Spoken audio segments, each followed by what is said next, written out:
Olá, estudante, tudo bem com você? Hoje a nossa aula será sobre teoria geral do direito empresarial. Nós vamos estudar a transição do direito comercial ao direito empresarial e vamos apresentar os conceitos de empresa e de empresário previstos no Código Civil de 2012. Vamos lá? Bom, nós já sabemos que o comércio existe desde as primeiras civilizações, muito antes do próprio direito comercial. Na Idade Antiga não existia um direito comercial propriamente dito, ou seja, um sistema jurídico, um regime jurídico sistematizado, com princípios e regras a serem aplicados nas relações jurídico-comerciais. Foi apenas na Idade Média que surgiram as raízes do direito comercial, com a ascensão da burguesia. Nessa época, a burguesia estava se organizando e produzindo as suas próprias regras a serem aplicadas nas suas relações comerciais, sem qualquer participação do Estado. Teve início, assim, a primeira fase do direito comercial. Nessa fase, as regras comerciais surgiam da própria atividade negocial. Então, bastava que apenas uma das partes da relação fosse o comerciante para que fossem aplicadas as regras de direito comercial, independentemente de qualquer outra regra de direito cabível à espécie. Nessa época surgiram também os primeiros institutos jurídicos, os bancos, as sociedades, os títulos de crédito e os contratos mercantis. Essa fase do direito comercial se caracteriza pelo informalismo e pelo subjetivismo. O informalismo decorre da utilização dos usos e costumes pelos comerciantes nas suas relações comerciais. O subjetivismo significa que esse direito era um direito voltado aos comerciantes. O direito comercial era criado e aplicado pelos próprios comerciantes, como nós já dissemos, sem qualquer interferência do Estado. Essa primeira fase do direito comercial, ela foi importante também para realizar uma evolução da doutrina contratualista romana. No direito romano, havia uma ideia de que o contrato era um meio de aquisição da propriedade, mas esse era um meio estanque, era um meio que não admitia alterações. Só que essa ideia ia contra os interesses da classe comercial. E assim surgiu o princípio da liberdade na celebração dos contratos.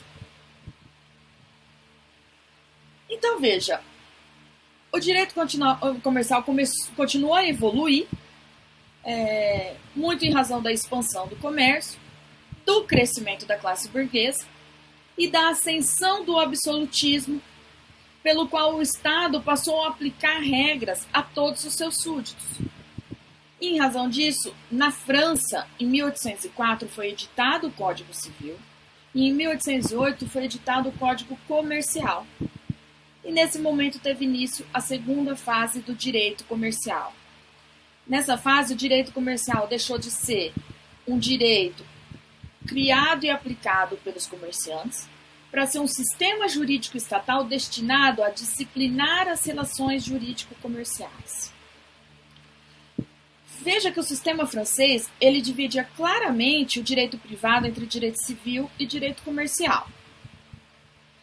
Então, era necessário que se estabelecesse um critério de aplicação dessas regras. E qual era esse critério? Era a teoria dos atos de comércio. A teoria dos atos de comércio era muito simples. Ela dizia que se uma relação jurídica envolver atos de comércio, devem ser aplicadas as regras de direito comercial. Se a relação jurídica não envolver atos de comércio, deverão ser aplicadas as regras de direito civil. Então, note que nessa fase do direito comercial, houve uma evolução do caráter subjetivista do direito comercial para o caráter objetivo.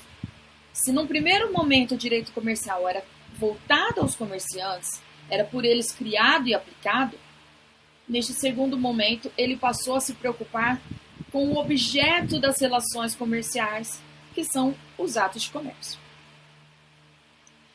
A teoria dos atos de comércio se expandiu pelo mundo e chegou também ao Brasil. Em 1850, nós tivemos a edição do Código Comercial, que estabelecia que o comerciante era um indivíduo que exercia a mercancia como profissão habitual. No entanto, o código não definia o que era mercancia. Então, no mesmo ano, foi editado o Regulamento 737, que dizia em seu artigo 19 os atos que se enquadravam como mercancia. Então, eram a compra e venda ou troca de efeitos móveis ou semoventes para os vender por grosso ou a retalho, na mesma espécie ou manufaturados, ou para alugar o seu uso, as operações de câmbio, banco e corretagem, as empresas de fábricas, de comissões, de depósito, de expedição, consignação e transporte de mercadorias, de espetáculos públicos, os seguros, fretamentos, riscos e quaisquer contratos relativos ao comércio marítimo, e a armação e expedição de navios.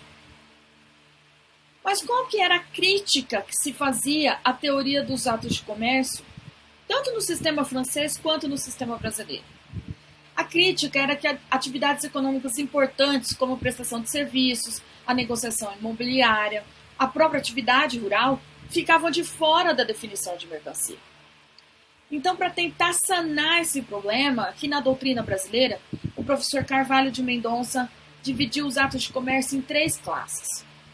A primeira classe eram os atos de comércio por natureza, que compreendia as atividades típicas de mercancia, como, por exemplo, a compra e venda e a atividade bancária.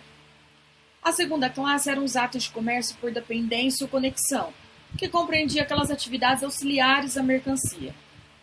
E a terceira classe são os atos de comércio por força ou autoridade de lei, que são aquelas operações realizadas pelas sociedades anônimas. Então, qual é o problema dessa teoria de Carvalho de Mendonça? Já é essa mesma crítica que se fazia ao sistema francês e brasileiro.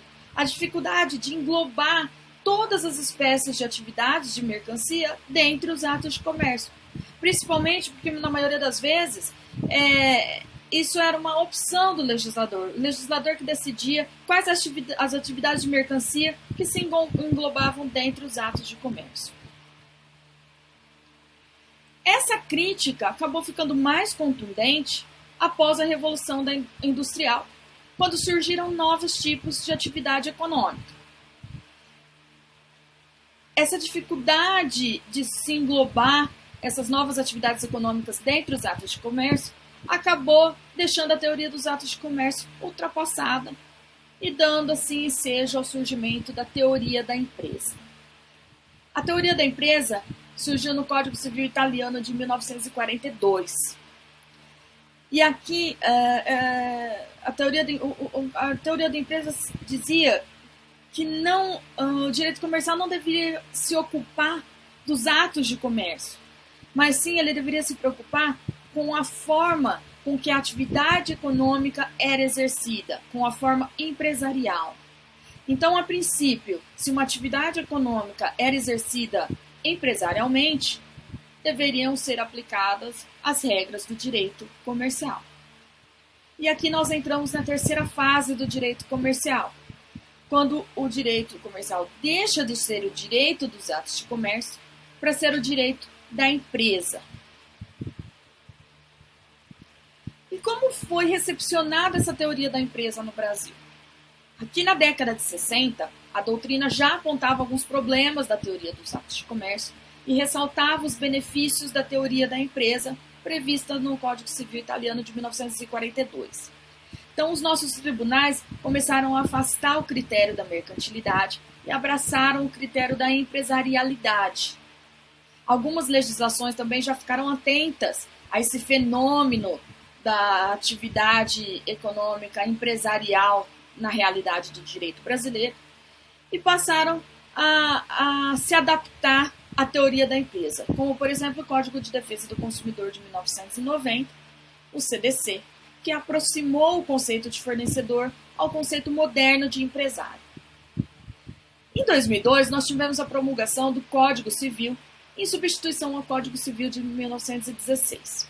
O Código Civil de 2002 revogou o Código Comercial de 1850, restando hoje em vigor apenas a parte relativa ao comércio marítimo.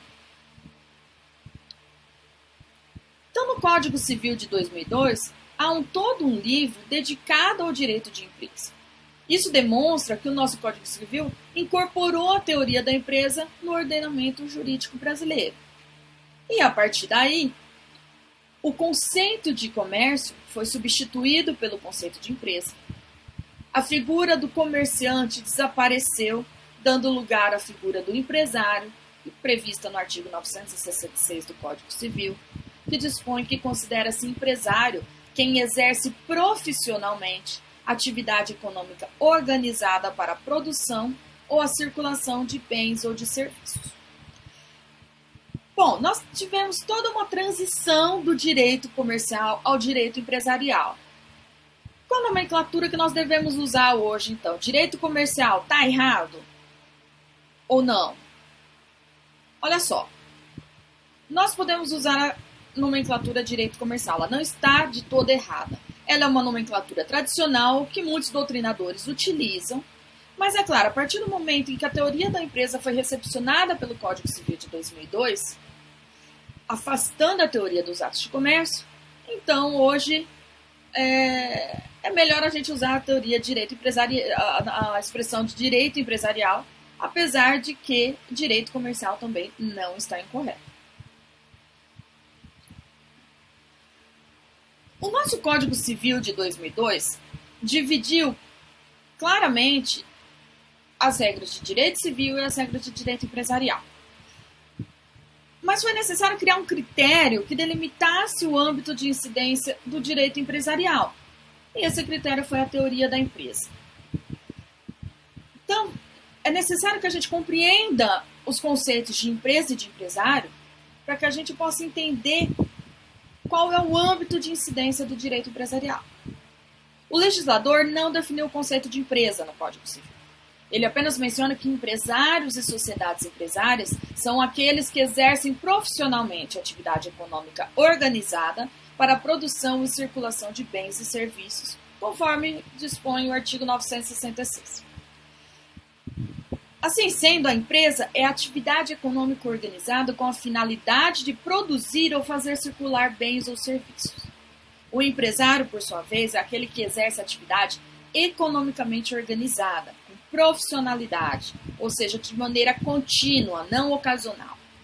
Quando nós falamos que uma atividade é economicamente organizada, nós estamos falando que ela reúne 4 fatores de produção: o capital, a mão de obra, a tecnologia e os insumos.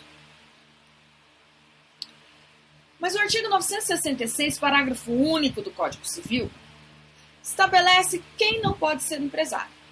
Então, esse artigo diz que não podem ser empresários quem exerce profissão intelectual de natureza científica, literária ou artística, ainda que com um concurso de auxiliares ou colaboradores, e salvo se o exercício da profissão constituir elemento de empresa. Quem são essas pessoas que exercem profissão intelectual de natureza científica, literária ou artística? São, por exemplo, os médicos, os advogados, os engenheiros. Mas veja que esse parágrafo único ele traz uma exceção à sua parte final, salvo se o exercício da profissão constituir elemento de empresa. Então, por exemplo, o médico que administra um hospital ou o músico que é empresário de sua banda não pode ser considerado, ele é considerado empresário porque a sua atividade está desvinculada da sua profissão intelectual. E por fim, nós temos que falar também que a atividade rural pode ser empresária, desde que o sujeito que a explora o faça de forma organizada e esteja inscrito na junta comercial, como estabelece o artigo 971 do Código Civil. Então, em suma, de tudo isso que a gente falou, por que é importante compreender essa transição do direito comercial para o direito empresarial? Porque é através dessa transição que hoje, no nosso Código Civil, nós temos esses conceitos de empresa e empresário. E entendendo esses conceitos é que nós conseguimos saber qual é o âmbito de incidência do direito empresarial.